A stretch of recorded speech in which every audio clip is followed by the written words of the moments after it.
Isabel I of Castile, a woman who wrote a legendary chapter in Spanish history, is remembered not only as a powerful queen but also as a symbol of courage, wisdom, and unwavering love for her country.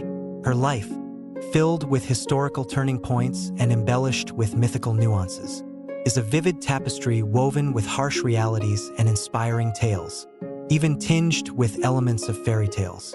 Born on April 22, 1451 in Madrigal de las Altas Torres, Isabel entered a world torn by power struggles and political intrigue. Her father, Juan II of Castile, died when she was still young, leaving the Kingdom of Castile in chaos. Her mother, Isabel of Portugal, lived in despair and isolation at court.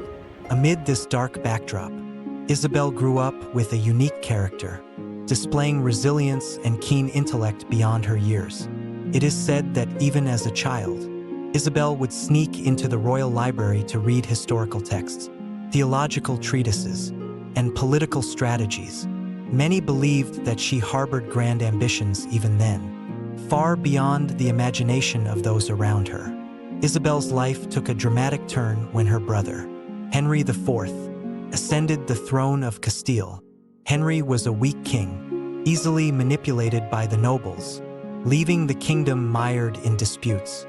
Within this court teeming with scheming and deceit, Isabel learned to survive, relying on her sharp mind and unyielding will.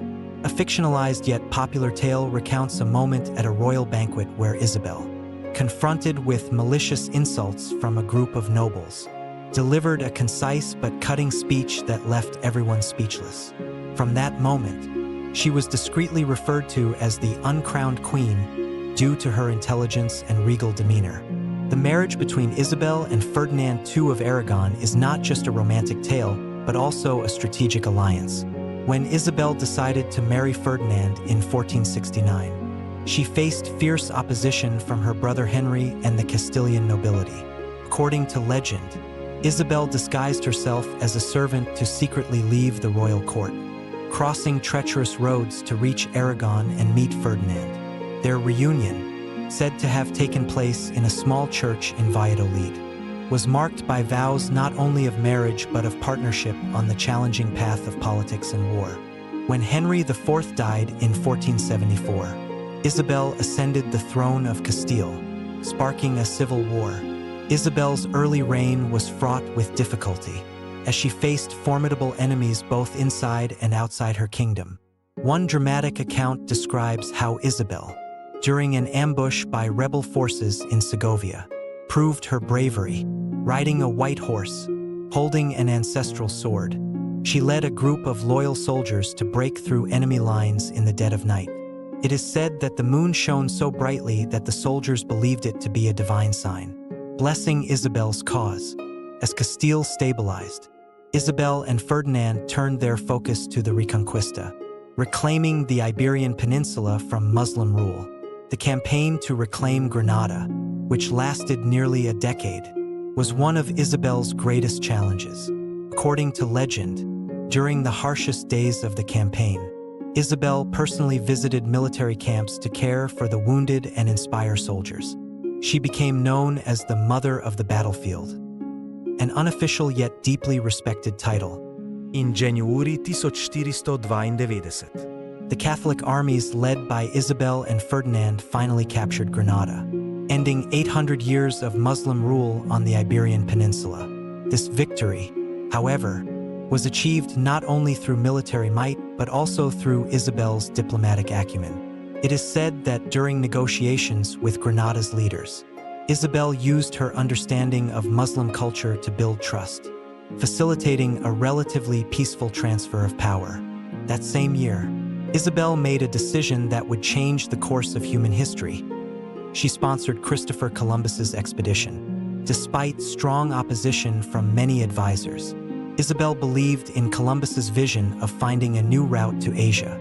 One story claims that before signing the decision to fund the voyage, Isabel spent an entire night in prayer at the royal chapel, seeking divine guidance. The next morning, she reportedly told Ferdinand, "We are not merely investing in a journey. but in the future of Spain. This decision propelled Spain into becoming a global empire, commanding vast territories in the Americas. Yet, Isabel's life was not without profound personal tragedies. Her later years were marked by heartbreak. In 1497, her eldest son, Crown Prince Juan, died suddenly, leaving an irreplaceable void in her heart. Soon after, the deaths of her daughter Isabel and the madness of her daughter Juana plunged her into deep sorrow. According to legend, on sleepless nights, Isabel would sit before the altar in the royal palace, writing letters to God, pleading for the salvation of her children's souls. On November 26, 1504, Isabel passed away in Medina del Campo. Her recorded final words were, "Castile is my life, and my children are my soul. I leave, but my heart remains here." Her death marked not only the end of a glorious reign, but also left a great legacy. A united and powerful Spain ready to enter its golden age. Isabel I of Castile, with all her triumphs and tragedies, remains a model of steadfast leadership and humanity. The intertwining of factual history and legendary tales ensures her life story endures in the hearts of the Spanish people and the world.